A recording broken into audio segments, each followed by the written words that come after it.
because we have a timeline that by 30th of June, we must have sorted this whole thing. There is a budget here, but you must display where this money will come from. And that is why we say we have no option, because there is a budget to pass. I mean, Kenyans, even, the civil servants want salary. How do you want salary without budget being passed? And the budget can't just go through without the finance bill. So our strategy is to mobilize without really intimidation and blackmail and anything. We have convinced 150 members. I am still in the process of convincing an extra 50 by tomorrow. I mean, by next day after tomorrow. That will be 200. And then by close of this week, I'll have convinced about 300 members.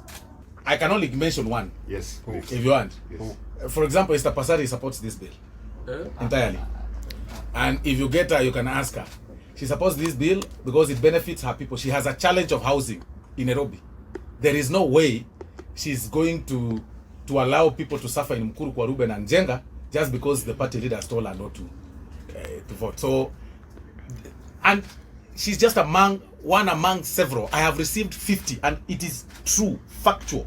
I have 50 members of the minority side supporting this particular finance bill. In fact, 50. And the second one is an open secret. If you want me to give you two. Yeah.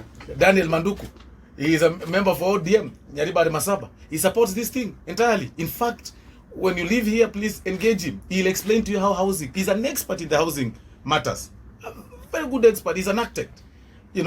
Well-learned guy, doctor, and such. And he is in support of the finance bill entirely. Those are two. So if you want, I'll give you 50.